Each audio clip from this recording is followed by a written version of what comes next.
bail to under trials under Section 479 BNSS, Section 436 CRPC. Fundamental rights are the basic rights of the citizens which cannot be taken away under any circumstances. In Maneka Gandhi v. Union of India, AIR 1978 SC 597 case, speaking about the importance of fundamental rights, Bhagwati J. observed, "These fundamental rights represent the basic values cherished by the people of this country since the Vedic times, and they are calculated to protect the dignity of the individual and create conditions in which every human being can develop his personality to the fullest extent. They weave a pattern of guarantee on the basic structures of human rights and impose negative obligations on the state not to encroach on individual liberty in its various dimensions." In this article, we shall discuss the rights of prisoners and provisions in BNSS for bail to under trials. Rights of prisoners. The conviction of a human does not render him non-human. He still remains a human who should be treated like one. He should be given the basic human fundamental rights available to every man walking on the earth. But his freedom should be subject to certain limitations and reasonable legal restrictions. Giving prisoners right to fair procedure forms the soul of Article 21 of the Constitution of India. Thus the convicts are not by mere reason of their conviction deprived of all the fundamental rights which they otherwise possess. Thus, a prisoner is entitled to all his fundamental rights unless his liberty has been constitutionally curtailed. In Charles Shobraj v. The Subtied, Central Jail, Tihar AIR 1978 SC 1514 case, Justice V.R. Krishna Iyer observed that imprisonment does not spell farewell to fundamental rights, although, by a realistic reappraisal, courts will refuse to recognize the full panoply of Part 3 enjoyed by free citizens. Further, observed that the axiom of prison justice is the court's continuing duty and authority to ensure that the judicial warrant which deprives a person of his life or liberty is not exceeded, subverted or stultified. It is a sort of solemn covenant running with the power to sentence. Referring to the decision of Supreme Court in Rustom Kawasji Cooper v. Union of India, AIR 1970 SC 1318, and Maneka Gandhi v. Union of India, AIR 1978 SC 597 cases, it was observed that prisoners retain all rights enjoyed by free litigants except those lost necessary as an incident of confinement. The rights enjoyed by prisoners under Article 14, 19 and 21, though limited, are not static and will rise to human heights when challenging situations arise. In the case of T.V. Vatheswaran v. State of Tamil Nadu 1983 AIR 361 case, it was held that the rights guaranteed in Article 14, 19, and 21 are available to prisoners as well as freemen. The walls of prison cannot keep out the fundamental rights. In Sunil Batra v. Delhi Administration 1980, 3 SCC 488 case, the Apex Court observed prisons are built with stones of law and sought behoves the court to insist that, in the eye of law, prisoners are persons, not animals, and punish the deviant guardians of the prison system where they go berserk and defile the dignity of the human inmate. Prison houses are part of Indian earth and the Indian Constitution cannot be held at bay by jail officials dressed in a little brief, although when Part 3 is invoked by a convict. For when a prisoner is traumatized, the Constitution suffers a shock. The Supreme Court further held that the court has power and responsibility to intervene and protect the prisoner against mayhem, crude behavior. Article 20, 1, protects the persons from ex post facto laws. This article provides to protect a prisoner from being subjected to any punishment which was not authorized by law at the time when he committed the alleged act and to which he was convicted and sentenced after the trial then provided under the law. Reasons of prolonged detention of under trials. Following are some reasons due to which under trials are not able to give bail. Poverty and social marginalization. Under trials from marginalized communities, including the poor, minorities, and tribal populations, may face challenges due to social and economic factors that limit their access to legal assistance and resources. Lack of legal representation. Under trials who lack adequate legal representation may face challenges in presenting their case for bail effectively, leading to bail being denied even in cases where it might have been granted with better legal assistance. Backlog in legal system. Delays in the judicial process, including the backlog of cases, can result in under trials spending prolonged periods in custody awaiting trial, even if they are eligible for bail. Inability to pay bail amount.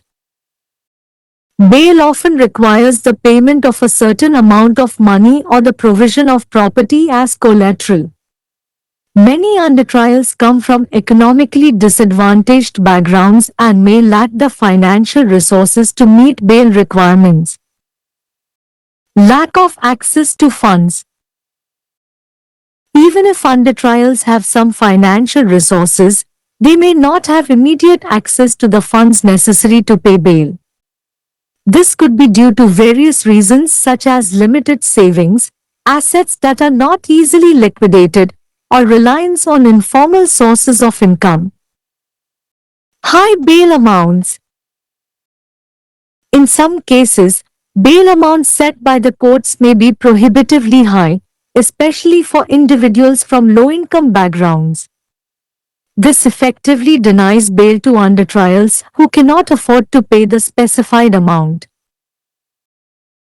Efforts are being made by the government and various NGOs to address these issues through legal reforms, improving prison infrastructure, enhancing legal aid services, and promoting alternative dispute resolution mechanisms.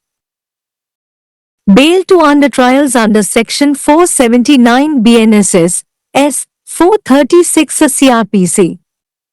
Objectives of Section 479 BNSS. The Law Commission recommended incorporation of Section 436-CRPC, keeping in mind the inordinate delay in trials, where even for lesser offences long incarceration continued without trial leading to overcrowd in jails also. Bare Act Provisions. Section 479 BNSS. Maximum period for which under trial prisoner can be detained. 1. Where a person has, during the period of investigation, inquiry or trial under this Sanhita of an offence under any law, not being an offence for which the punishment of death or life imprisonment has been specified as one of the punishments under that law, undergone detention for a period extending up to one-half of the maximum period of imprisonment specified for that offence under that law, he shall be released by the court on bail.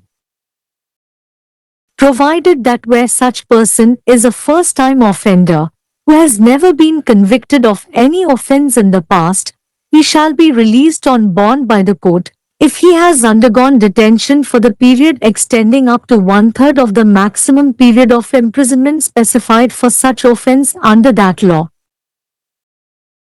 Provided further that the court may, after hearing the public prosecutor and for reasons to be recorded by it in writing, order the continued detention of such person for a period longer than one-half of the said period or release him on bail bond instead of his bond. Provided also that no such person shall in any case be detained during the period of investigation, inquiry or trial for more than the maximum period of imprisonment provided for the said offence under that law. Explanation. In computing the period of detention under this section for granting bail, the period of detention passed due to delay in proceeding caused by the accused shall be excluded. 2. Notwithstanding anything in subsection 1, and subject to the third proviso thereof, where an investigation, inquiry or trial in more than one offence or in multiple cases are pending against a person, he shall not be released on bail by the court. 3. The superintendent of jail, where the accused person is detained, on completion of 1/2 or 1/3 of the period mentioned in subsection 1, as the case may be, shall forthwith make an application in writing to the court to proceed under subsection 1 for the release of such person on bail. Comment. This section corresponds to section 436 of CRPC. Analysis. There had been instances where under trial prisoners were detained in jail for periods beyond the maximum period of imprisonment provided for the alleged offence. According to section 479(1) BNSS, where a person has, during the period of investigation, inquiry or trial under the Sanhita of an offence under any law, not being an offence for which the punishment of death has been specified as one of the punishments under that law, undergone detention for a period extending up to 1/2 of the maximum period of imprisonment specified for that offence under that law, he shall be released by the court on his personal bond with or without sureties. According to the first proviso attached to section 479(1) BNSS, where such person is a first-time offender, who has never been convicted of any offence in the past, he shall be released on bond by the court, if he has undergone detention for the period extending up to 1/3 of the maximum period of imprisonment specified for such offence under that law. According to the second proviso attached to section 479(1) BNSS, the court may, after hearing the public prosecutor and for reasons to be recorded by it in writing, order the continued detention of such person for a period longer than 1/2 of the said period or release him on bail instead of the personal bond with or without sureties. According to the third proviso attached to section 479(1) BNSS, no such person shall, in any case, be detained during the period of investigation, inquiry or trial for more than the maximum period of imprisonment provided for the said offence under that law. Furthermore, the explanatory provision states that in computing the period of detention under this section for granting bail, the period of detention passed due to delay in proceeding caused by the accused shall be excluded. The proviso balances the liberty of the citizen with the need for protection of the interest of the society. Therefore, it is apparent that the legislature did not intend to make the first part concerning the liberty of the citizen absolute in terms, but allowed it to be subject to regulatory control. But when this liberty is to be denied, the court must indicate the reasons for exercise of the regulatory control. Thus, the legislation itself incorporates adequate safeguard for the person in custody. According to section 479(2) BNSS, where an investigation, inquiry or trial in more than one offence or in multiple cases are pending against a person, he shall not be released on bail by the court. According to section 479(3), the superintendent of jail, where the accused person is detained, on completion of 1/2 or 1/3 of the period mentioned in subsection 1, as the case may be, shall make an application in writing to the court to proceed under subsection 1 for the release of such person on bail. In Husainara Khatun and others v. Home Sec. State of Bihar, AIR 1979 SC 1369 case, the Supreme Court directed the release of prisoners who had undergone more than half of the imprisonment which could have been granted if they were convicted. In Bhim Singh v. Union of India, WP, Criminal Number 310/2005 case, the Supreme Court directed the Jurisdictional Magistrate Chief Judicial Magistrate Session Judge to conduct a sitting in jail once in a week for identifying the prisoners entitled for release as per the provision of Section 436 of CRPC, 479 BNSS, and release such prisoners then and there itself. Such visits were directed to be conducted for 2 months commencing from 1st October 2014 for effective implementation of Section 436 of CRPC, 479 BNSS. In Deepak Subhash Chandra Mehta vs. CBI, AIR 2012 SC 949 case, the Supreme Court laid down that when the under-trial prisoners are detained in jail custody to an indefinite period, then it's a violation of Article 21 of the Constitution of India, but the court granting bail should exercise its discretion in a judicious manner and not as a matter of course.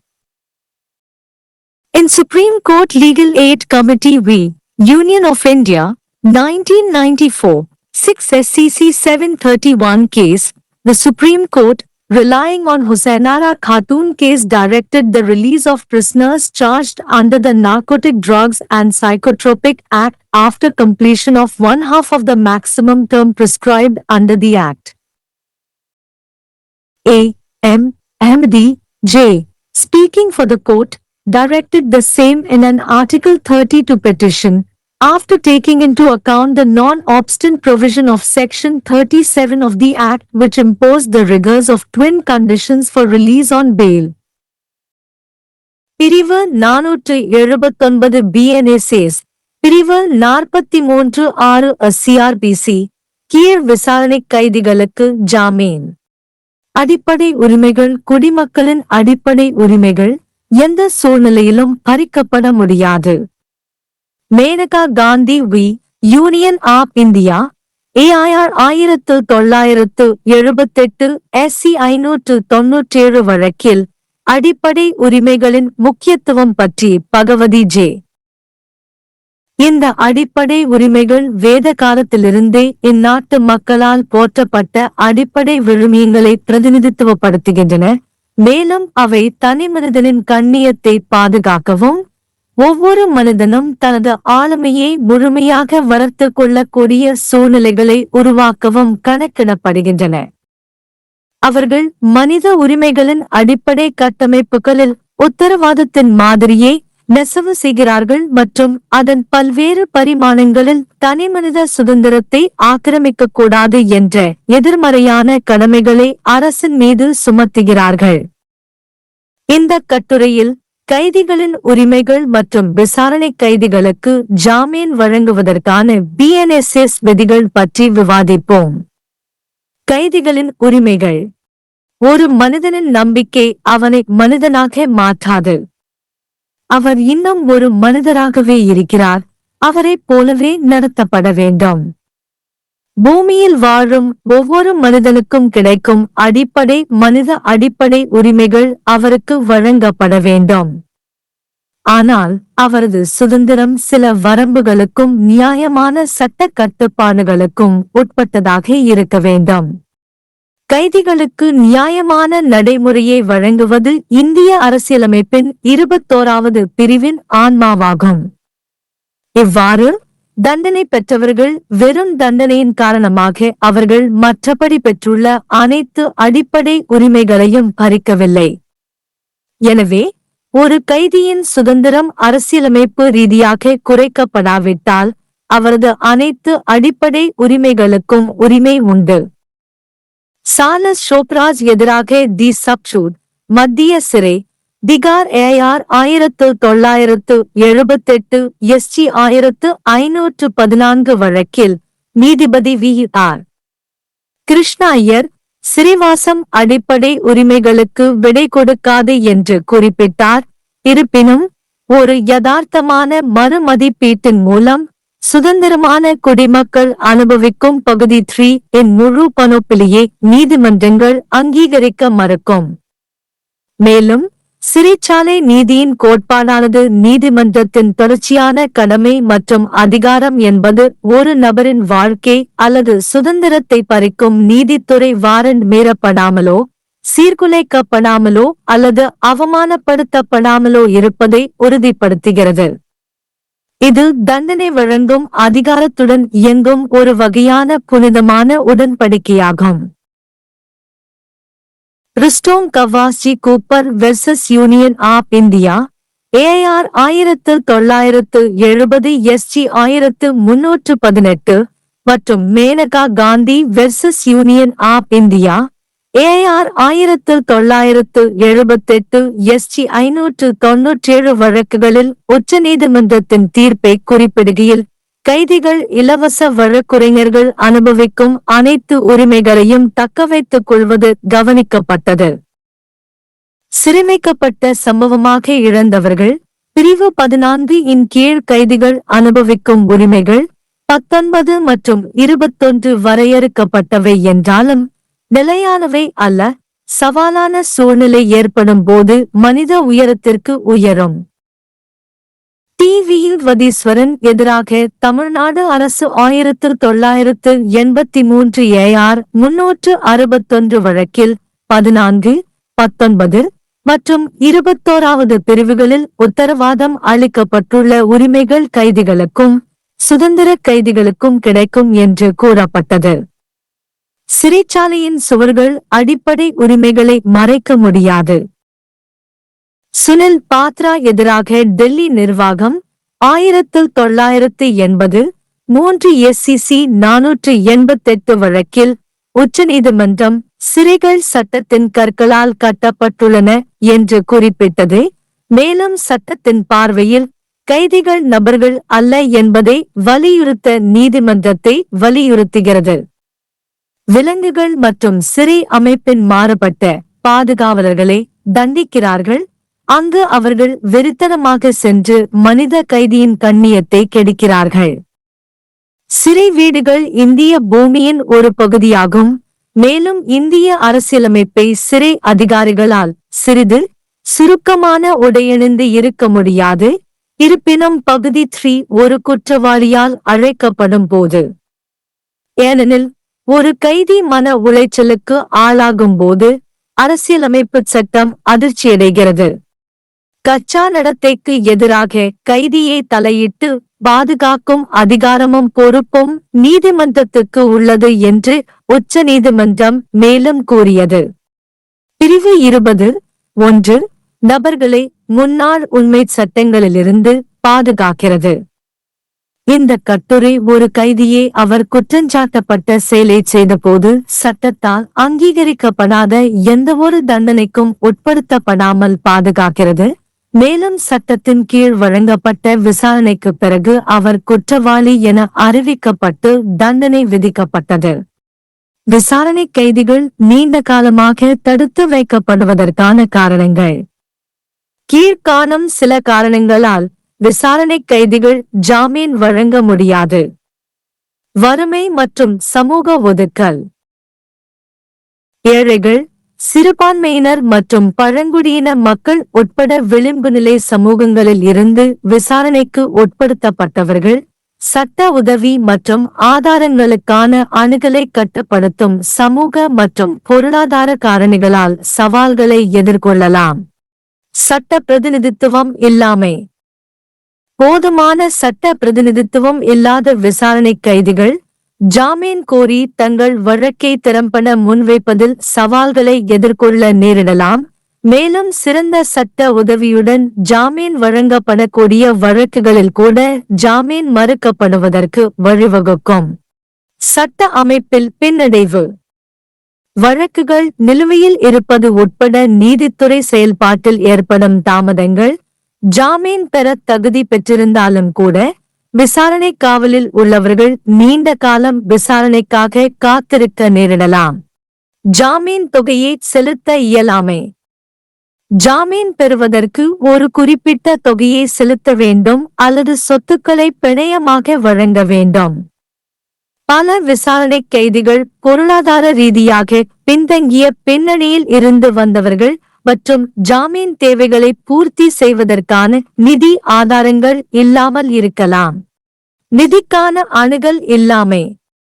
விசாரணை கைதிகளிடம் சில நிதி ஆதாரங்கள் இருந்தாலும் ஜாமீன் செலுத்த தேவையான நிதியை உடனடியாக அணுக முடியாமல் போகலாம்.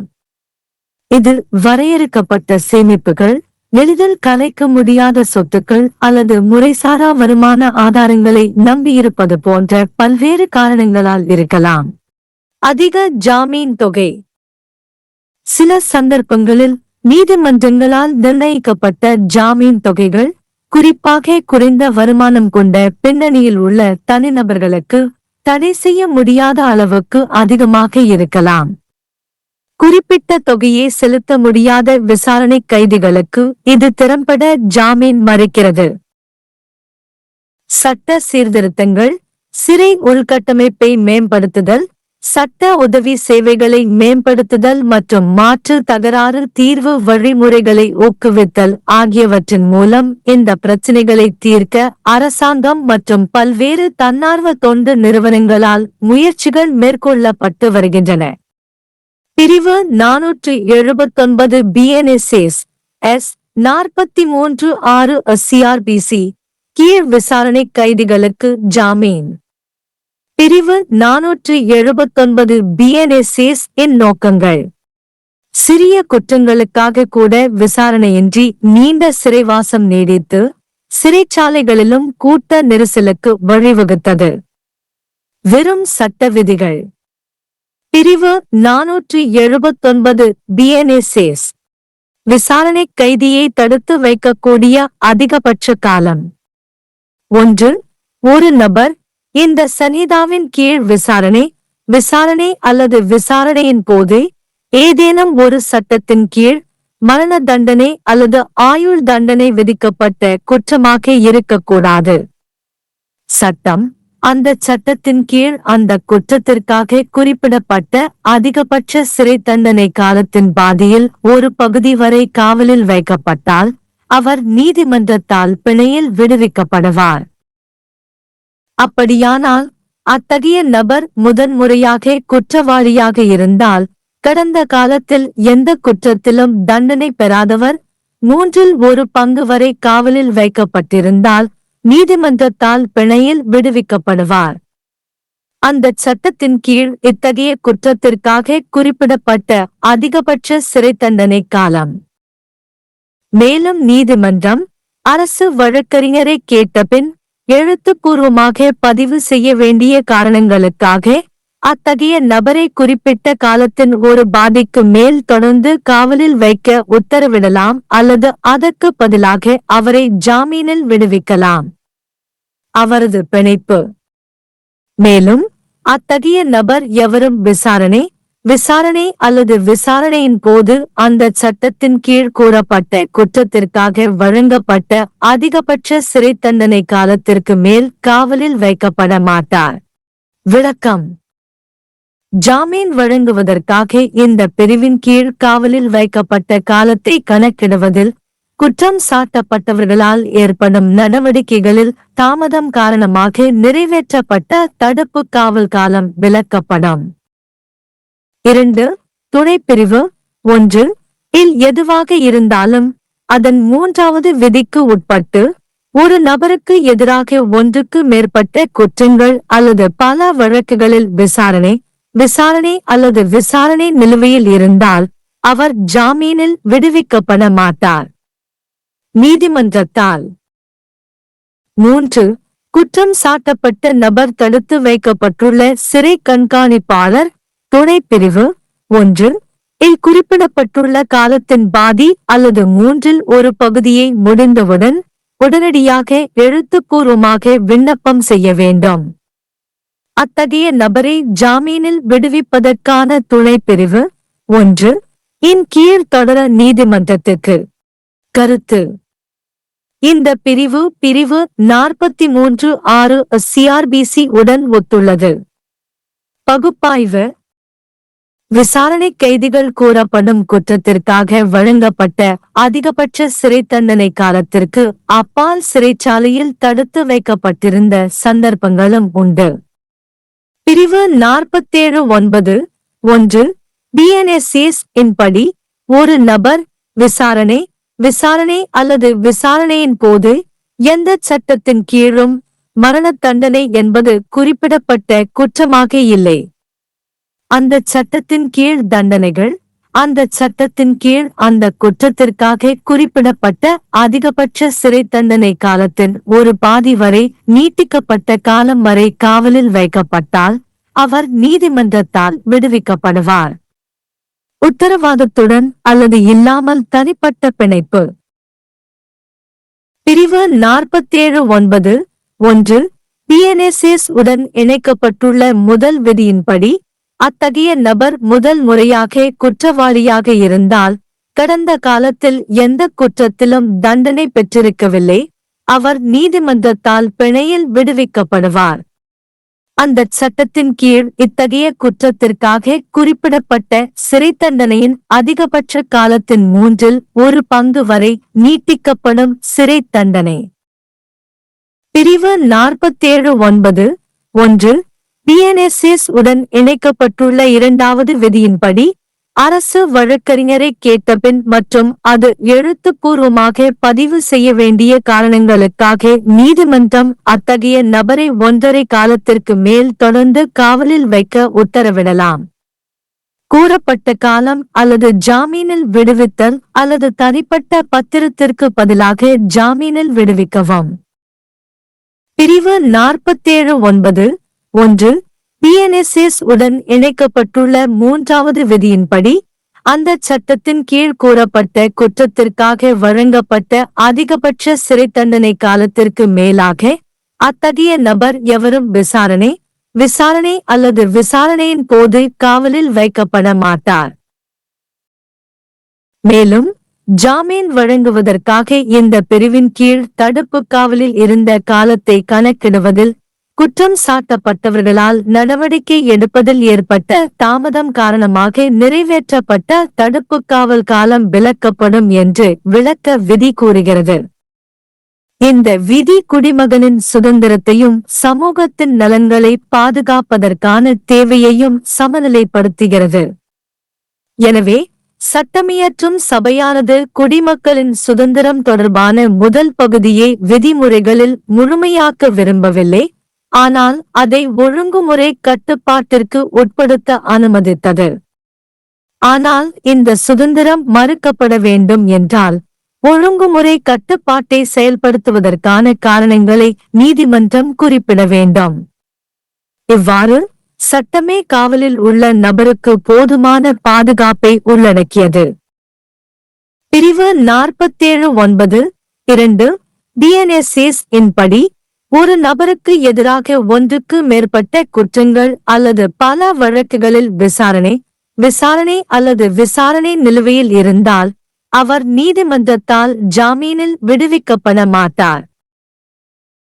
பிரிவு 47(9) இன்படி குற்றம் சாட்டப்பட்ட நபர் தடுத்து வைக்கப்பட்டுள்ள சிறை கண்காணிப்பாளர் துணை பிரிவு 1 இல் குறிப்பிடப்பட்டுள்ள காலத்தின் பாதி அல்லது 1/3 பகுதியை முடிந்தவுடன் அத்தகைய நபரை ஜாமீனில் விடுவிப்பதற்கான துணை பிரிவு 1 இன் கீழ் தொடர நீதிமன்றத்துக்கு எழுத்துப்பூர்வமாக விண்ணப்பம். குசானாரா கட்டு மற்றும் பலர் எதிராக. ஹோம்செக் பீகார் மாநிலம் AIR 1979 SC 1369 வழக்கில் குற்றவாளிகள் என நிரூபிக்கப்பட்டால் வழங்கப்படக்கூடிய சிறை தண்டனையில் பாதிக்கு மேல் அனுபவித்த கைதிகளை விடுவிக்க உச்சநீதிமன்றம் உத்தரவிட்டது. Bhim Singh versus union of இந்தியாவில் WUP குற்றம் எண் 310 இன் கீழ் 2005 வழக்கு பிரிவு 436A விதியின்படி விடுதலை பெற தகுதியுள்ள கைதிகளை அடையாளம் காண வாரத்திற்கு ஒருமுறை சிறையில் ஒரு அமைப்பை நடத்துமாறு உச்சநீதிமன்றம் அதிகார வரம்புக்குட்பட்ட மாஜிஸ்திரேட் தலைமை நீதித்துறை மாஜிஸ்திரேட் செஷன் நீதிபதிக்கு உத்தரவிட்டது. CRBC 479 BNSS மற்றும் அத்தகைய கைதிகளை அப்போதே விடுவிக்கவும். பிரிவு 436A CRBC 479 BNSS ஐ திறம்பட செயல்படுத்துவதற்காக 1 அக்டோபர் 2014 முதல் 2 மாதங்களுக்கு இத்தகைய வருகைகள் நடத்தப்பட வேண்டும். தீபக் சுபாஷ் சந்திர மேத்தா எதிராக CP டையூட் ஏசுஜைதார் 2012 SG 949 வழக்கில் விசாரணை கைதிகள் காலவரையின்றி சிறையில் அடைக்கப்பட்டால் அது இந்திய அரசியலமைப்பு சட்டத்தின் 21வது பிரிவை மீறுவதாகும். ஆனால் நீதிமன்றம் ஜாமீன் வழங்கியது என்று உச்ச நீதிமன்றம் கூறியது. ஒரு நியாயமான முறையில் அதன் விருப்புரிமையை பயன்படுத்த வேண்டும் மற்றும் ஒரு விஷயமாக அல்ல. உச்சநீதிமன்ற சட்ட உதவிக்குழு யூனியன் ஆப் இந்தியா 1994 6ACC 731 வழக்கில் குசைனாரா கட்டூன் வழக்கை நம்பிய உச்சநீதிமன்றம் போதைப்பொருள் மருந்துகள் மனநோய் சட்டத்தின் கீழ் குற்றம் சாட்டப்பட்ட கைதிகளை அதிகபட்சமாக ஒரு பாதி முடிந்த பிறகு விடுவிக்க உத்தரவிட்டது. சட்டத்தின் கீழ் பரிந்துரைக்கப்பட்ட கால A.M. அஹ்மதி ஜே நீதிமன்றத்திற்காக பேசுகிறார். ஜாமீனில் விடுவிக்க இரட்டை நிபந்தனைகளின் கடமைகளை விதித்த சட்டத்தின் 37வது பிரிவின் தடையற்ற விதியை கணக்கில் எடுத்துக் கொண்ட பிறகு பிரிவு 32 மனுவில் அதையே இயக்கினார். धारा 479 BNSS, धारा 436 ACRPC के तहत विचाराधीन कैदियों को जमानत। मौलिक अधिकार नागरिकों के मूल अधिकार हैं जिन्हें किसी भी परिस्थिति में नहीं छीना जा सकता। मेनका गांधी बनाम भारत संघ AIR 1978 SC 597 मामले में मौलिक अधिकारों के महत्व के बारे में बोलते हुए भगवती जी ने कहा, ये मौलिक अधिकार वैदिक काल से इस देश के लोगों द्वारा पोषित मूल मूल्यों का प्रतिनिधित्व करते हैं और इन्हें व्यक्ति की गरिमा की रक्षा करने और ऐसी परिस्थितियां बनाने के लिए बनाया गया है जिसमें प्रत्येक मनुष्य अपने व्यक्तित्व को पूरी तरह से विकसित कर सके। वे मानवाधिकारों की मूल संरचनाओं पर गारंटी का पैटर्न बुनते हैं और राज्य पर व्यक्तिगत स्वतंत्रता पर उसके विभिन्न आयामों में अतिक्रमण न करने के लिए नकारात्मक दायित्व थोपते हैं। इस लेख में हम कैदियों के अधिकारों और विचाराधीन कैदियों को जमानत देने के लिए BNSS में प्रावधानों पर चर्चा करेंगे। कैदियों के अधिकार। किसी इंसान को दोषी ठहराए जाने से वह गैरमानव नहीं बन जाता। वह अभी भी एक इंसान ही है जिसके साथ एक इंसान की तरह व्यवहार किया जाना चाहिए। उसे धरती पर चलने वाले हर व्यक्ति को उपलब्ध बुनियादी मानवीय मौलिक अधिकार दिए जाने चाहिए, लेकिन उसकी स्वतंत्रता कुछ सीमाओं और उचित कानूनी प्रतिबंधों के अधीन होनी चाहिए। कैदियों को निष्पक्ष प्रक्रिया का अधिकार देना भारत के संविधान के अनुच्छेद 21 की आत्मा है। इस प्रकार दोषियों को केवल उनकी दोष सिद्धि के कारण उन सभी मौलिक अधिकारों से वंचित नहीं किया जाता है जो उनके पास अन्यथा हैं।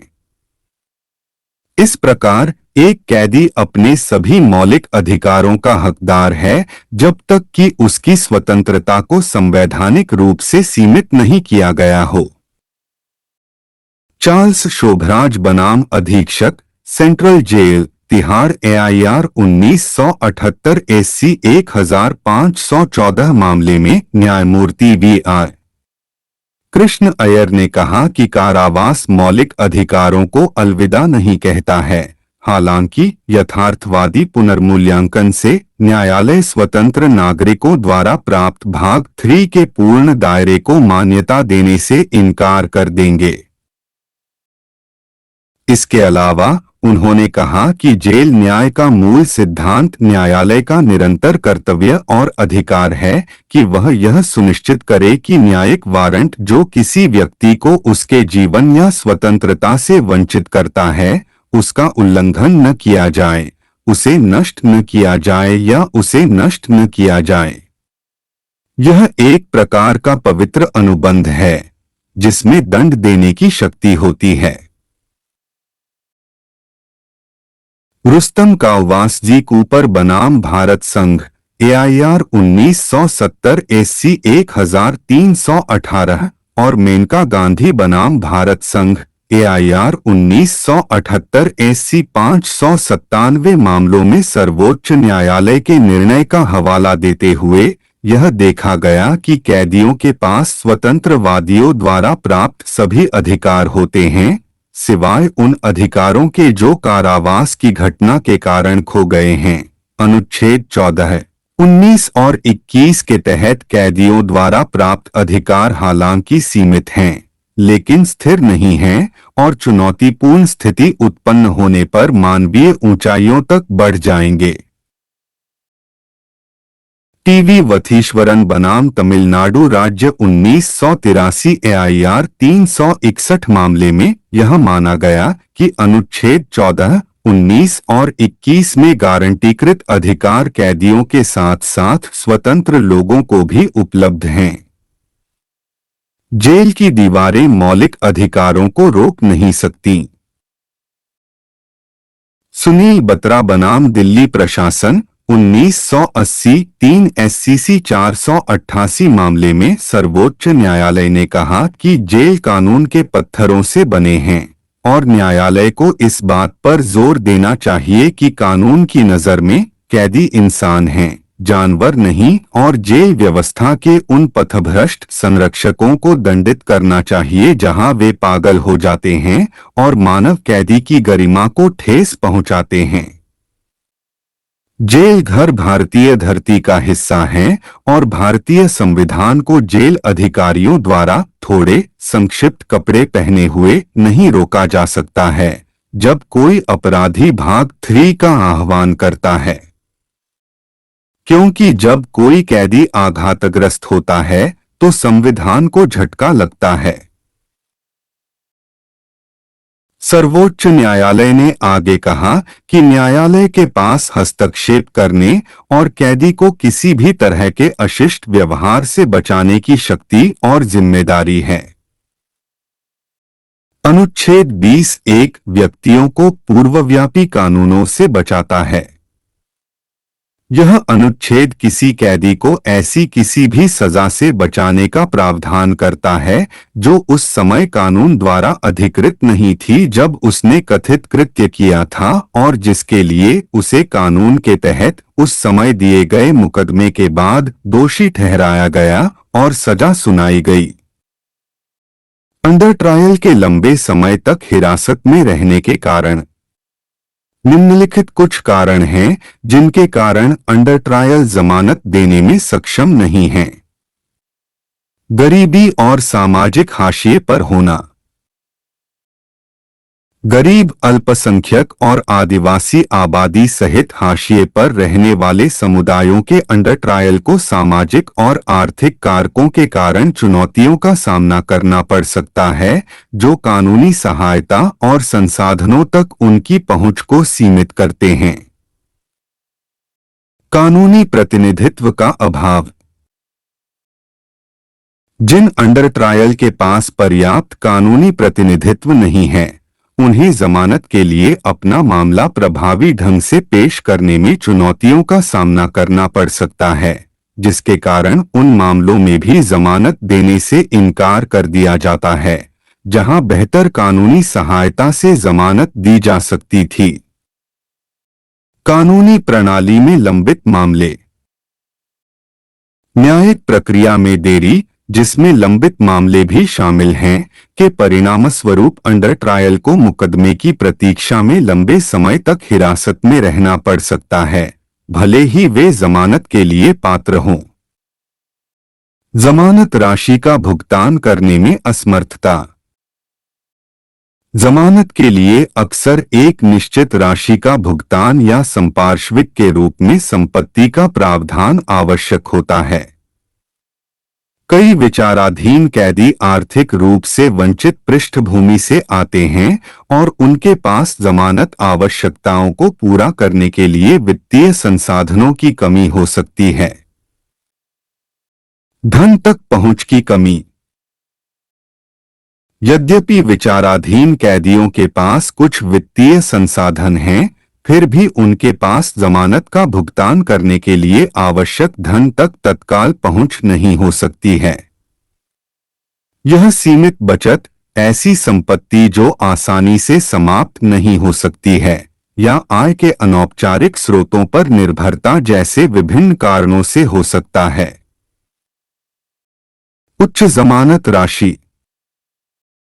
कुछ मामलों में न्यायालयों द्वारा निर्धारित जमानत राशि निषेधात्मक रूप से उच्च हो सकती है, विशेष रूप से निम्नाय पृष्ठभूमि वाले व्यक्तियों के लिए। यह प्रभावी रूप से उन विचाराधीन कैदियों को जमानत देने से इनकार करता है जो निर्दिष्ट राशि का भुगतान करने में सक्षम नहीं हैं। सरकार और विभिन्न गैर सरकारी संगठनों द्वारा कानूनी सुधारों, जेल के बुनियादी ढांचे में सुधार, कानूनी सहायता सेवाओं को बढ़ाने और वैकल्पिक विवाद समाधान तंत्र को बढ़ावा देने के माध्यम से इन मुद्दों को हल करने के प्रयास किए जा रहे हैं। धारा 479 BNSS, धारा 436 ACRPC के तहत विचाराधीन कैदियों को जमानत। धारा 479 BNSS के उद्देश्य। विधि आयोग ने मुकदमों में अत्यधिक देरी को ध्यान में रखते हुए धारा 436 ACRPC को शामिल करने की सिफारिश की, जहां कम अपराधों के लिए भी बिना सुनवाई के लंबे समय तक कारावास जारी रहा, जिससे जेलों में भीड़-भाड़ भी बढ़ गई। नए अधिनियम के प्रावधान। धारा 479 BNSS विचाराधीन कैदी को हिरासत में रखने की अधिकतम अवधि। 1. जहां कोई व्यक्ति किसी कानून के तहत किसी अपराध, ऐसा अपराध न हो जिसके लिए मृत्युदंड या आजीवन कारावास की सजा उस कानून के तहत दंडों में से एक के रूप में निर्दिष्ट की गई हो, कि इस संहिता के तहत जांच, पूछताछ या परीक्षण की अवधि के दौरान उस कानून के तहत उस अपराध के लिए निर्दिष्ट कारावास की अधिकतम अवधि के आधे तक की अवधि के लिए हिरासत में रहा हो, तो उसे न्यायालय द्वारा जमानत पर रिहा किया जाएगा। बशर्ते कि जहां ऐसा व्यक्ति पहली बार अपराधी हो, जिसे पहले कभी किसी अपराध के लिए दोषी नहीं ठहराया गया हो, तो उसे न्यायालय द्वारा बांड पर रिहा किया जाएगा, यदि वह उस कानून के तहत ऐसे अपराध के लिए निर्दिष्ट कारावास की अधिकतम अवधि के 1/3 तक की अवधि के लिए हिरासत में रहा हो।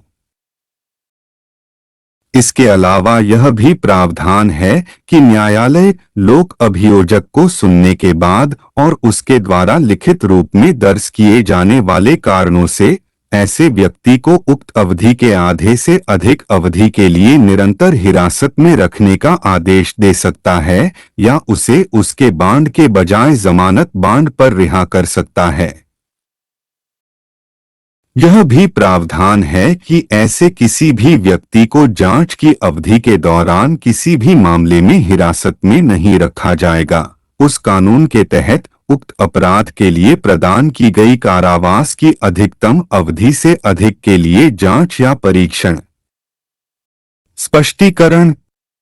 जमानत देने के लिए इस धारा के तहत हिरासत की अवधि की गणना करते समय अभियुक्त द्वारा कार्यवाही में देरी के कारण बिताई गई हिरासत की अवधि को छोड़ दिया जाएगा।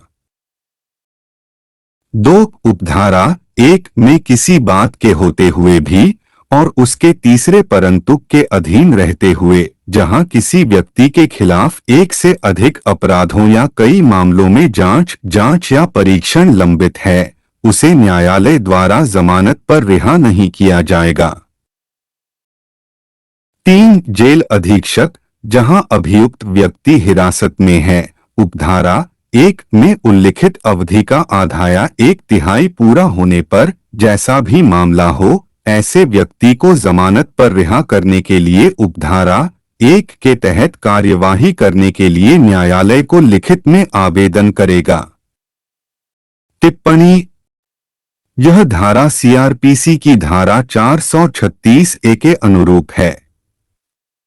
विश्लेषण: ऐसे मामले सामने आए हैं जहां विचाराधीन कैदियों को कथित अपराध के लिए निर्धारित कारावास की अधिकतम अवधि से अधिक अवधि के लिए जेल में रखा गया।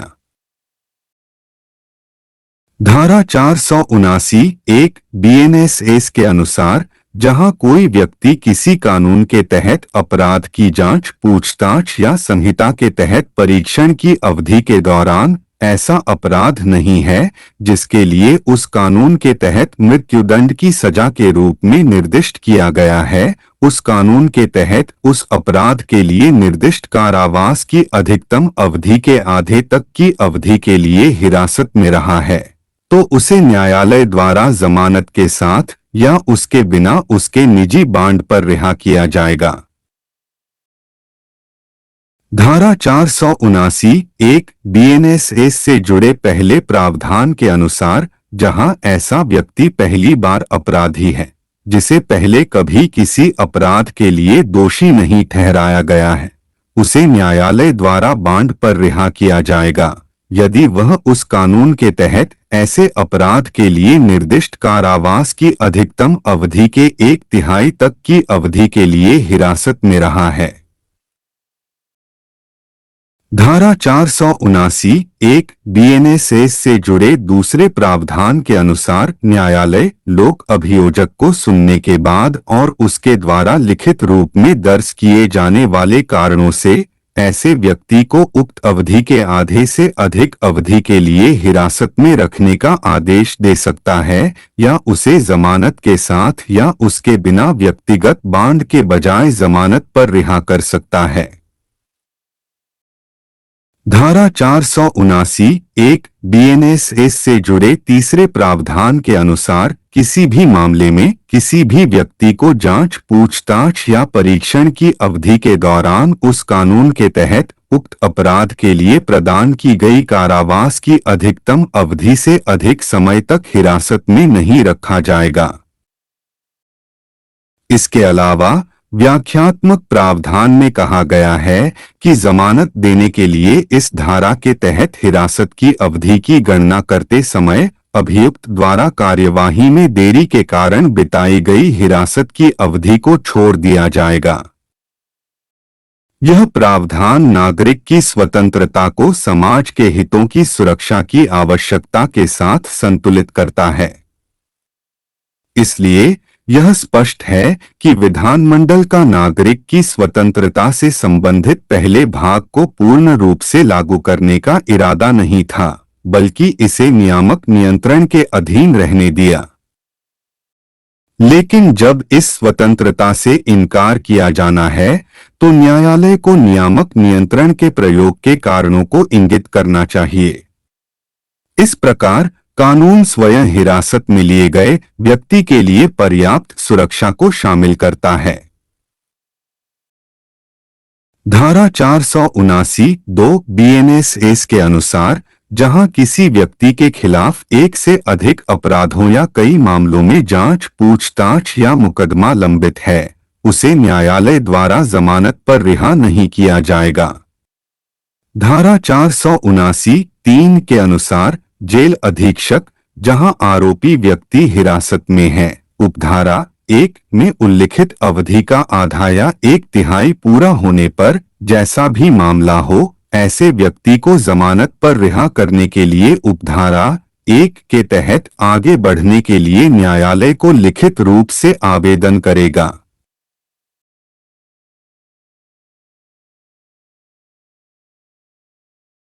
हुसैनारा खातून और अन्य बनाम गृह सचिव, बिहार राज्य, AIR 1979 SC 1369 मामले में सुप्रीम कोर्ट ने उन कैदियों को रिहा करने का निर्देश दिया जिन्होंने उस कारावास की आधी से अधिक अवधि काट ली थी जो उन्हें दोषी ठहराए जाने पर दी जा सकती थी। भीम सिंह बनाम भारत संघ, W.P. क्रिमिनल संख्या 310/2005 मामले में सर्वोच्च न्यायालय ने क्षेत्राधिकार मजिस्ट्रेट, मुख्य न्यायिक मजिस्ट्रेट, सत्र न्यायाधीश को निर्देश दिया कि वे सप्ताह में एक बार जेल में जाकर धारा 436 ACRPC 479 BNSS के प्रावधान के अनुसार रिहाई के हकदार कैदियों की पहचान करें और ऐसे कैदियों को तुरंत रिहा करें। धारा 436 ACRPC 479 BNSS के प्रभावी क्रियान्वयन के लिए 1 अक्टूबर 2014 से 2 महीने तक ऐसे दौरे आयोजित करने के निर्देश दिए गए। दीपक सुभाष चंद्र मेहता बनाम CBI, AIR 2012 SC 949 मामले में सर्वोच्च न्यायालय ने निर्धारित किया कि जब विचाराधीन कैदियों को अनिश्चित अवधि के लिए जेल हिरासत में रखा जाता है तो यह भारत के संविधान के अनुच्छेद 21 का उल्लंघन है, लेकिन जमानत देने वाली अदालत को अपने विवेक का प्रयोग विवेकपूर्ण तरीके से करना चाहिए, न कि स्वाभाविक रूप से। Supreme court legal aid committee बनाम भारत संघ, 1994 6 SCC 731 मामले में सुप्रीम कोर्ट ने हुसैनारा खातून मामले पर भरोसा करते हुए narcotic drugs and psychotropic act के तहत आरोपित कैदियों को अधिनियम के तहत निर्धारित अधिकतम अवधि का आधा हिस्सा पूरा करने के बाद रिहा करने का निर्देश दिया। AM अहमदी, J, कोर्ट की ओर से बोलते हुए ने अधिनियम की धारा 37 के गैरबाध्यकारी प्रावधान को ध्यान में रखते हुए अनुच्छेद 32 याचिका में यही निर्देश दिया, जिसमें जमानत पर रिहाई के लिए दोहरी शर्तों की कठोरता लगाई गई थी।